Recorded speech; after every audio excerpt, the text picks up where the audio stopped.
Gary Leon Ridgway, a name forever etched in the annals of American crime, was a seemingly ordinary man who harbored a dark and deadly secret.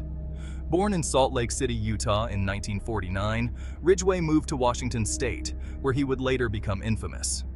Despite his unassuming demeanor, Ridgway's life was marked by a series of disturbing behaviors that hinted at the darkness within. He became known as the Green River Killer, a moniker that sent chills down the spines of residents in Washington State during the 1980s and early 1990s.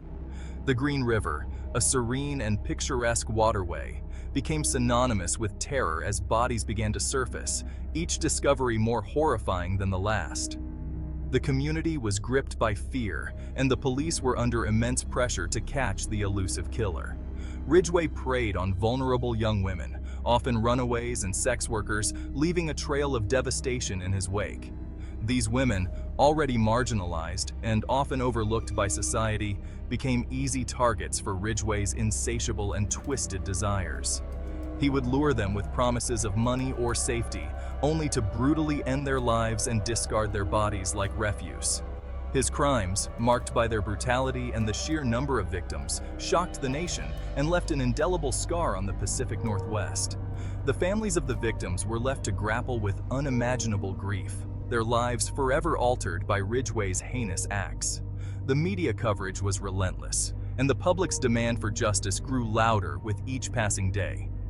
This essay delves into the life and crimes of Gary Ridgway, exploring the factors that contributed to his descent into darkness, and the devastating impact he had on his victims, their families, and society as a whole. We will examine the psychological and environmental influences that shaped Ridgway, from his troubled childhood to his tumultuous relationships and his eventual transformation into a remorseless killer.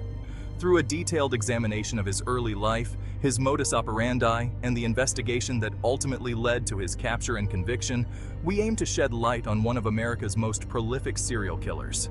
Ridgway's arrest in 2001 marked the end of a nearly two-decade-long reign of terror. His trial, filled with harrowing testimonies and chilling evidence, revealed the true extent of his depravity.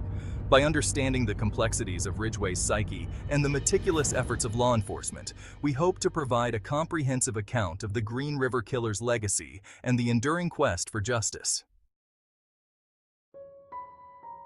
Born in Salt Lake City, Utah, in 1949, Gary Ridgway's early years were set against the backdrop of a post-war America, a time of both optimism and underlying societal tensions.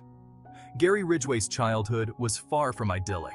His family life was marred by constant conflict and emotional neglect, creating an environment where young Gary felt neither safe nor loved.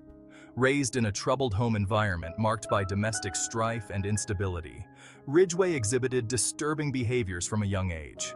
His parents' frequent arguments and his father's absence due to work left him feeling isolated and vulnerable. He grappled with bedwetting well into his adolescence, an issue often linked to childhood trauma and underlying psychological distress. This condition not only embarrassed him, but also subjected him to further ridicule and punishment from his mother. Furthermore, Ridgway struggled with learning disabilities, making it difficult for him to succeed academically and socially. His inability to keep up with his peers in school led to feelings of inadequacy and frustration, further isolating him from his classmates. His troubled relationship with his mother, characterized by a volatile mix of anger and unhealthy attachment, further fueled his emotional turmoil. She was overbearing and often humiliated him, creating a complex dynamic of fear and dependency. Some experts believe that Ridgway's deep-seated resentment towards women, stemming from his complex relationship with his mother, played a significant role in his choice of victims later in life. This resentment grew as he struggled to form healthy relationships with women, often feeling rejected and misunderstood.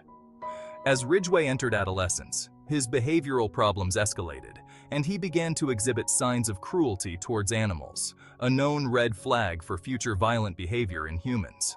This cruelty was a manifestation of his inner turmoil and a disturbing indicator of his capacity for violence.